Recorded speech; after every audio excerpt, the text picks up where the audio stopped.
meus irmãos, sejam bem-vindos ao canal Descomplicando o Espiritismo. Aqui é o Paulo e hoje vamos falar sobre um tema que eu tenho falado de vez em quando, já falei em um vídeo sobre ele, mas agora eu quero me aprofundar um pouquinho mais, que é essa questão do mal, por que o mal existe, por que Deus permite, até que ponto isso é planejamento reencarnatório, até que ponto isso é, como alguns dizem, karma, pagamento de dívidas, por que as pessoas morrem de determinadas formas.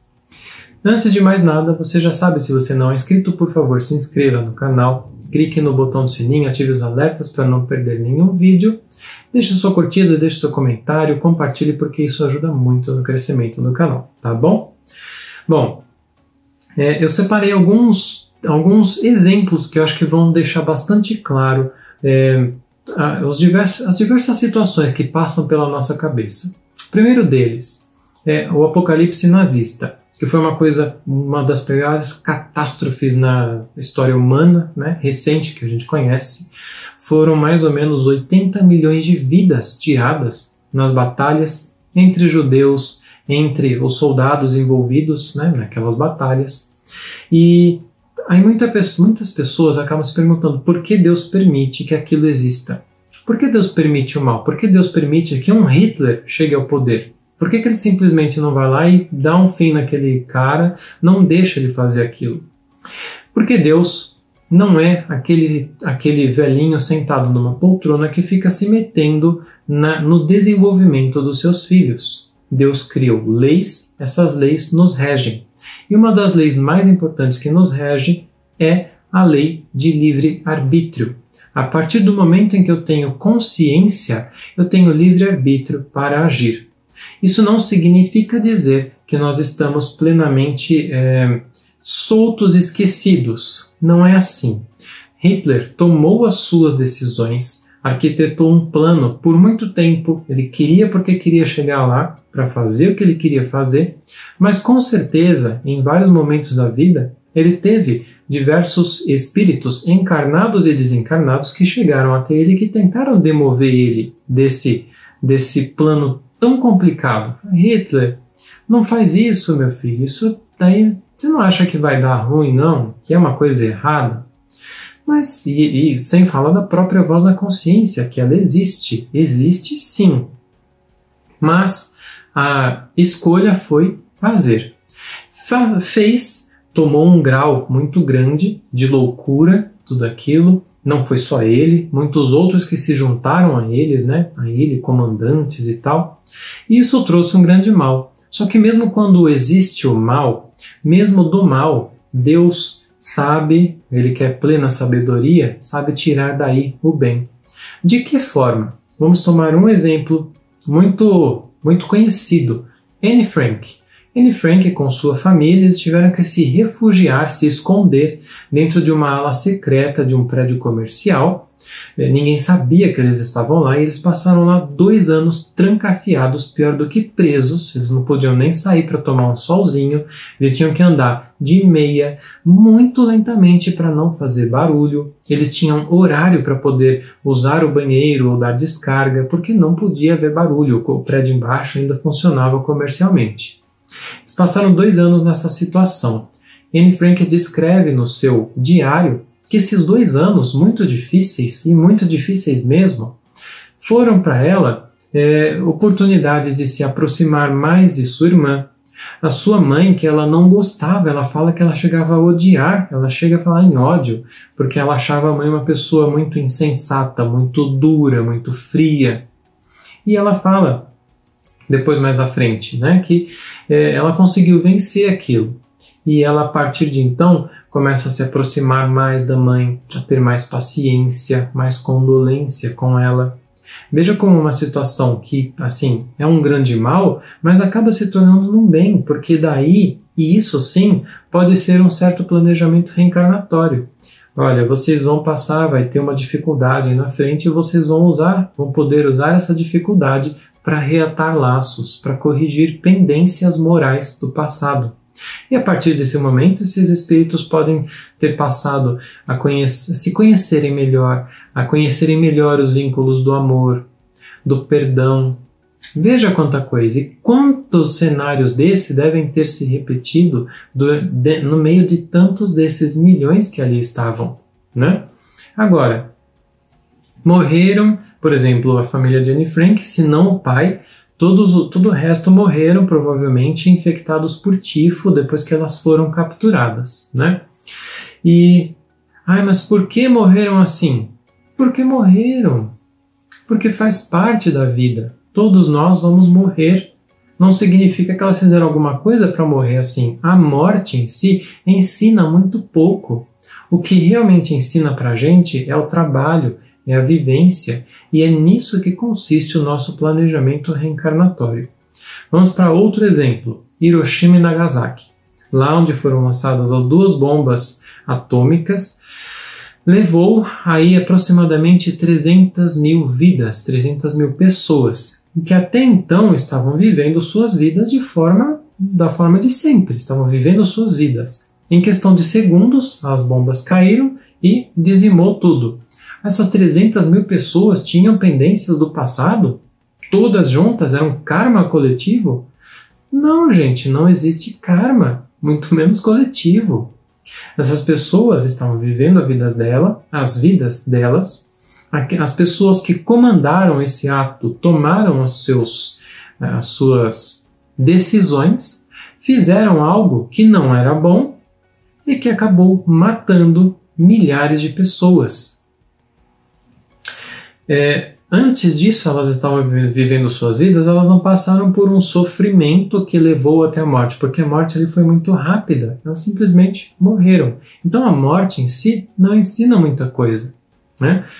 Agora, outras pessoas que não era para morrer naquele momento, por diversas razões possíveis, foram intuídas. Pessoas que foram intuídas para irem para outro lugar, ou que tiveram uma determinada condição na vida, uma dificuldade que levaram elas para outros lugares e que acabaram se livrando daquele acidente naquele dia, não porque elas eram especiais, mas porque para elas tinham algum tipo de talvez de pendência, algum tipo de envolvimento em trabalhos importantes que demandassem elas ainda, que então não era aquele momento. Mas a espiritualidade não age por passe de mágica. Pessoas que estavam naquele momento, grande parte não tinha o que fazer, é uma bomba atômica, não tem muito o que fazer. Algumas ainda assim conseguiram sobreviver, algumas passam até hoje muitas dificuldades físicas, orgânicas, por conta da radiação, mas isso com certeza cada um tem a sua razão de ser, não porque elas estejam pagando, porque elas estão hoje queimadas de radiação, ou estiveram porque na vida passada queimaram, não, porque aquilo ali tem alguma razão de ser que vai, de alguma forma, ajudar elas a compreender alguma outra coisa, a tolerância, as dificuldades orgânicas, né? Muitas vezes a dor, que de alguma forma ensina, mas não está em nós ficar julgando isso, nós não podemos fazer isso. A principal mensagem que eu quero deixar é que nós precisamos parar de ficar apontando para as situações, para as pessoas, a pessoa é muda nessa vida porque na vida passada ela falava mal dos outros. A pessoa morreu assim porque na vida passada a pessoa, por exemplo, foi assassinada porque na vida passada assassinou alguém. Isso não acontece, não é assim. É claro que num caso, por exemplo, de assassinato, muitas vezes há um envolvimento entre esses espíritos. A pessoa que hoje mata outra pode ser que tenha sofrido algum tipo de crime dessa vítima de hoje numa vida anterior. Só que é opção do criminoso de hoje fazer ou não o crime, executar ou não o crime. Muitas vezes esse espírito não soube perdoar. Ele carrega dentro de si essa revolta e por mais que ele não lembre efetivamente que aquela pessoa é da vida passada, ele continua com uma animosidade muito grande. E no momento em que ele reencontra ela, ele acaba sendo levado por isso e comete novamente o crime. E aí a gente entra naquele vício, né, de uma vida é um, outra vida é outro, até que alguém perdoe, certo? Para terminar, um último exemplo, né? Boate Kiss, onde aqueles jovens morreram ali queimados, né? E teve gente falando que eles morreram queimados porque em uma vida anterior eles foram soldados que colocavam fogo nos cristãos. Gente, acho que já ficou bem claro que não é assim que funciona, que nós não devemos e não podemos ficar fazendo esse tipo de comentário maldoso, impróprio, tá? Porque nós não sabemos o que é que aconteceu. E ali naquele caso, o que aqueles jovens estavam fazendo? Eles estavam numa festa. Havia algum aprendizado? O fato deles terem morrido ali sufocados, muitos deles, houve ali algum aprendizado para eles?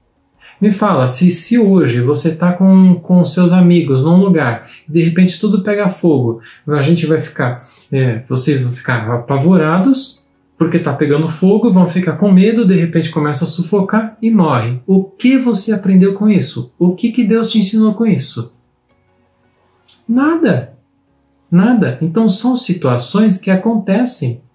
São situações que acontecem, que a espiritualidade muitas vezes prevê, porque ela está vendo, por exemplo, que havia ali uma situação de negligência.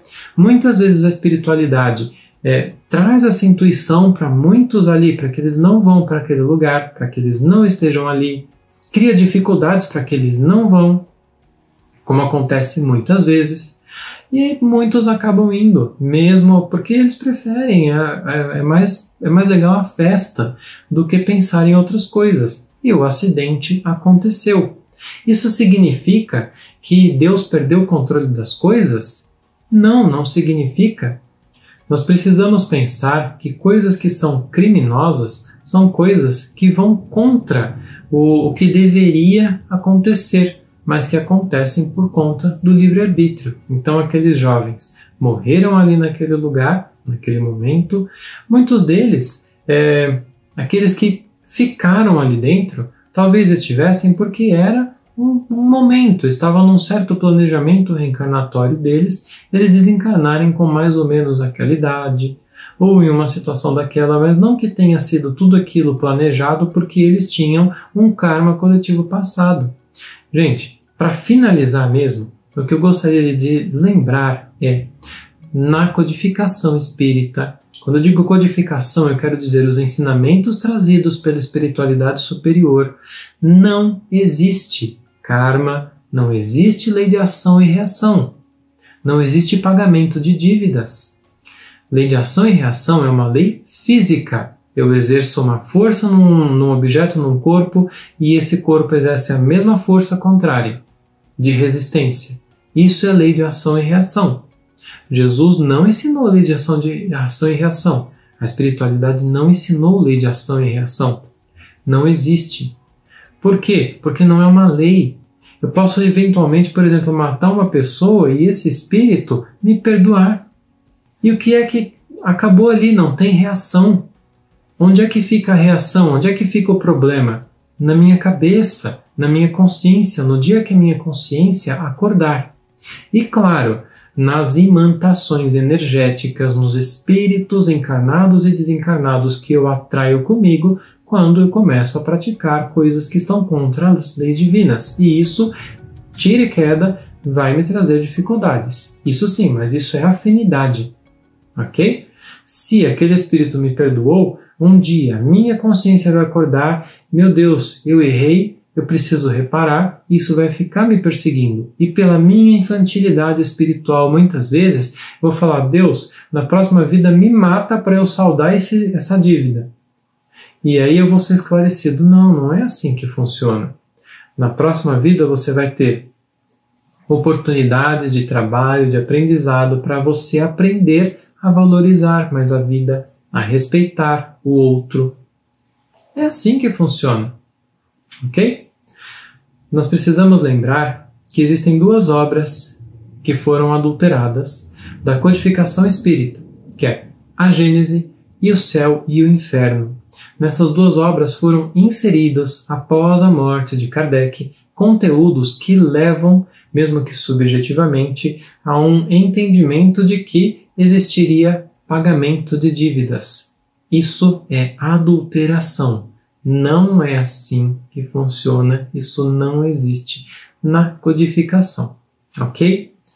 Espero que esse vídeo tenha sido útil. Dúvidas, críticas, comentários, por favor, deixem aí abaixo. Um grande abraço e até o próximo vídeo.